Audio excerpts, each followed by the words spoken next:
Hello दोस्तों, स्वागत है आपका मेरे YouTube channel Himanshu Shrotriya the reasoning गुरु में। आज मैं आपको एक चैप्टर ऐसा कराने वाला हूँ जो यूपी पुलिस, रेलवे, एसएससी आप जिसकी भी तैयारी करें समय आने वाला है। उसका नाम है डाइस यानी कि पासा। तो सबसे पहले मैं आपको बताना चाहूंगा कि पासा आपका दो प्रकार का होता है, एक बंद पासा और एक खुला पासा। अब बंद पासे की बात करें तो बंद पासा आप जानते हैं, जो हम लूडो खेलते हैं ना, लूडो में जो पासा होता है उसको हम बंद पासा कहते हैं, वो बंद पासा है। और खुला पासा आप सभी ने महाभारत देखी होगी, महाभारत में जो खुला पासा होता है 64 ऐसे करके फेंकते हैं, वो खुला पासा होता है। दो तरीके के पासे हो गए।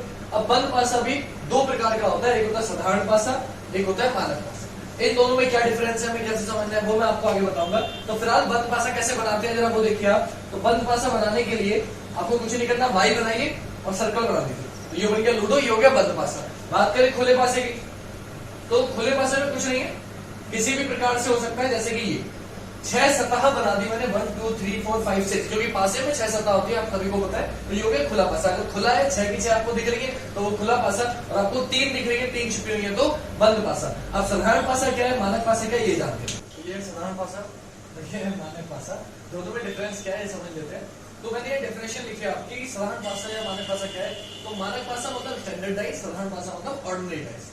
तो देखिए मानक पासे का मतलब ये वह पासा जिसकी पड़ोसी सतह का योग, पड़ोसी मतलब एडजेसेंट साइड, जो लोग सीबीएसई बोर्ड के बताते चलता हूं सर, पड़ोसी सतह मतलब एडजेसेंट साइड जो आपको दिख रही है। अगर पड़ोसी सतह का योग जिसकी 7 हो गया, जैसे कि 4 और 3 7, आपको कोई सी दो सतह जोड़नी है, अगर दो एडजेसेंट साइड को जोड़ने पर 7 हो गया तो वो पासा साधारण पासा है। और अगर 7 नहीं हुआ तो वो पासा मानक पासा। जैसे कि 4 और 3 7, 7 हो गया तो कैसा पासा होगा, साधारण। यहाँ जोड़िए 2 और 1 3, 7 नहीं हुआ, 3 और 2 5, 7 नहीं हुआ, 3 और 1 4, 7 नहीं हुआ। अगर कहीं भी जोड़कर 7 नहीं हुआ तो कैसा पासा है, मानक पासा। तो मैंने लिख दिया कि वह पासा जिसकी पड़ोसी सतह का योग कभी भी 7 नहीं होता तथा विपरीत सतह, विपरीत मतलब अपोजिट साइड्स की, अगर ऊपर 1 है तो नीचे क्या होगा 6, तथा जो अपोजिट साइड्स होती हैं, विपरीत सतह होती है, उनका जो सम होता है, उनका जो योगफल होता है वो हमेशा 7 होता है, यानी कि सभी होता है। तो फॉर एग्जांपल यहाँ 1 है तो 1 के अपोजिट में हमेशा क्या होगा 6, 2 के अपोजिट में हमेशा क्या होगा 5, और 3 के अपोजिट में क्या होगा 4। तो मानक पासे का ये रूल है क्या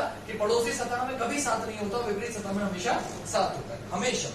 बात करते हैं साधारण पासे की। तो मैंने अभी बताया कि देखा आपने 5 और 3 8, 7 नहीं हुआ, 5 4 9 7 नहीं हुआ, लेकिन 4 और 3 7 हो गया। अगर कहीं भी जोड़कर 7 हो गया तो साधारण पासे। तो मैंने डेफिनेशन लिखिए, वह पासा जिसके किन्हीं भी दो सतहों का योग पड़ोसी सतहों का योग 7 हो जाता है, साधारण पासा कहलाता है। लेकिन अगर अंक ना हो, कुछ और दे रखा हो, फॉर एग्जांपल कोई अक्षर दे रखा हो जैसे कि एबीसी, या कोई शब्द दे रखा हो जैसे कि लाल पीला नीला, या कोई चिन्ह दे रखा हो स्टार हैश @ कोई भी अक्षर शब्द या प्रतीक अंकित होता है तो वो पासा साधारण पासा कहलाता है। तो जो डेफिनेशंस मैंने आपको बताई हैं उसके आधार पे जो क्वेश्चंस बनते हैं वो कैसे बनते हैं, तो हमें पहचान तो हो गई कि साधारण पासा कौन सा है, मानक पासा कौन सा है, बट उसका यूज क्या है, हम कैसे करेंगे। तो जब भी आपको सिंगल पासे के क्वेश्चन मिलेंगे तब आपको उन्हीं डेफिनेशन का यूज करना होगा, तभी आपका आंसर आएगा। तो 4 तरीके के क्वेश्चन बनते हैं, वो 4 मैंने आपके सामने लिखे। फॉर एग्जाम्पल आपको क्वेश्चन दिया गया 2 3 1 और आपसे पूछा गया 6 के विपरीत में कौन सा होगा। तो कुछ लोग कंफ्यूज हो जाते हैं, बोले सर 6 तो है ही नहीं पासे में, तो ये कैसे पूछ लिया, मतलब क्वेश्चन गलत है। तो बेटा क्वेश्चन गलत नहीं है, गलती क्या होती है कि आपको पहचानना है ये पासा कैसा है। आपने देखा 3 और 1 4, 7 नहीं हुआ, 2 और 1 3, 7 नहीं हुआ, 3 और 2 5, 7 नहीं हुआ। जब कहीं भी 7 नहीं हुआ तो कैसा पासा हो गया, मानक पासा, स्टैंडर्ड डाइस। और मैंने आपको बताया था कि स्टैंडर्ड डाइस में हमेशा जो अपोजिट साइड्स होती हैं, जो विपरीत सतह होती है, उनका सम कितना होता है 7 होता है। तो हमेशा जब 7 होता है तो 6 के विपरीत में क्या होगा, बोले सर 6 के विपरीत में होगा 1। क्यों, क्योंकि मानक पासे में 1 का विपरीत 6, 2 का 5 और 3 का 4 होता है। तो 6 और 1 7, 6 में क्या जोड़ने पर 7 बनेगा, बोले सर 1 जोड़ने पर। तो 6 के विपरीत में क्या होगा 1, आपका आंसर क्या हो गया 1। I hope you understand. अब आते हैं दूसरे क्वेश्चन पे। दूसरा क्वेश्चन क्या था कि 3 4 5 और आपसे पूछेगा 4 के विपरीत में कौन सा होगा। तो बेटा अब आपने क्या देखा, 4 और 3 7, 7 बन गया। अब 7 बन गया तो ये पासा मानक पासा तो रहा नहीं, ये पासा हो गया साधारण पासा। अब साधारण पासे में हमें ये नहीं पता कि विपरीत सतह का योग कितना होता है, ज्यादा भी हो सकता है, 7 से कम भी हो सकता है, बराबर भी हो सकता है। ये क्वेश्चन कैसे करें। तो बेटा इस क्वेश्चन को करने का तरीका ये, इसका कोई एग्जैक्ट आंसर नहीं आएगा, इसके 2-3 आंसर आ सकते हैं। फॉर एग्जाम्पल 4 के विपरीत में पूछा है तो 4 के पड़ोस में 3 आ रहा है और 5 आ रहा है, तो आपको एक बात तो क्लियर है कि सर 3 तो विपरीत में नहीं होगा क्योंकि टच है, 5 तो विपरीत में नहीं होगा क्योंकि पड़ोस में आ गया। मतलब जो चीज पड़ोस में आ जाती है वो कभी आंसर नहीं हो सकती। फॉर एग्जांपल छत की बात करें और फर्श की बात करें, ये अपोजिट है, तो फर्श कभी सबसे टच नहीं हो सकता। तो जो चीज टच होती है वो कभी विपरीत नहीं हो सकती, और जो विपरीत होती है वो कभी टच नहीं हो सकती। तो आपने देखा सर 4 से 3 भी टच है, 5 भी टच है, तो आंसर 3 नहीं होगा, 5 नहीं होगा। क्या क्या बच गया, बोले सर 1 बच गया, 2 बच गया और 6 बच गया। तो ये तीनों ही आपका आंसर। क्लियर हो गई बात? तो जब भी कभी साधारण पासा आ जाए तो उनको छोड़कर अगला पासा आपका आंसर होगा। अब आते हैं तीसरे क्वेश्चन पे। तीसरे क्वेश्चन में आपसे क्या बोला, 3, 4, 5 आपसे पूछा गया एक के विपरीत में कौन सा होगा। ये बिल्कुल समझ में नहीं आता, क्यों? क्योंकि 4 और 3 साधारण पासा हो गया। तो बच्चों आप मैं बताता हूँ, आप आंसर क्या बोलोगे। 90% बच्चे इसका आंसर बोलते हैं 2 और 6, जबकि वो आंसर कभी नहीं हो सकता। क्यों नहीं हो सकता वो समझा देता हूँ। देखो 3, 4, 5 आपको दिख रहा है। अब इसके पीछे जो 3 सतह छुपी हुई है वो कौन कौन सी छुपी हुई है? वो छिपी हुई है 1, 2 और 6। मैं यहाँ बना के दिखा रहा हूँ, आप समझ जाओगे।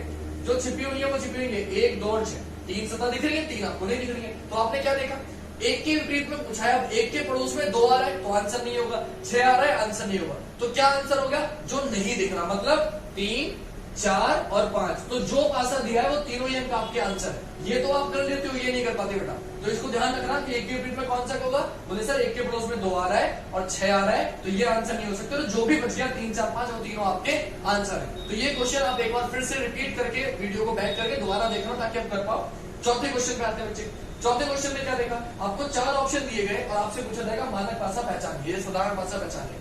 तो मैंने आपको रूल बता रखा है कि अगर 7 बन गया पड़ोस में तो साधारण, 7 नहीं बना तो मानक। तो आपने देखा 4 और 3 7, तो कैसा पासा हो गया? साधारण पासा। 6 और 2 7 नहीं हो, 6 और 2 8 होता है, 4 और 2 6 होता है, साधारण। यहाँ पे 7 नहीं बना तो ये मानक पासा है। तो ये मेरा आंसर हो गया। लेकिन मैं आगे भी चेक कराता हूँ। 6 और 1 7 यानी कि साधारण पासा, 5 और 2 7 यानी कि साधारण पासा। तो ये भी 7 बन गया, यहाँ ये बना 5 और 2 7, यहाँ ये बना 6 और 1 7, यहाँ ये बना 3 और 4 7। तो जहां 7 बन गया वो साधारण पासा और जहां नहीं बना वो मानक पासा। तो ऑप्शन बी मेरा आंसर हो गया। ऐसे ही क्वेश्चन मिल सकते हैं साधारण पासा में, साधारण पासा छाती।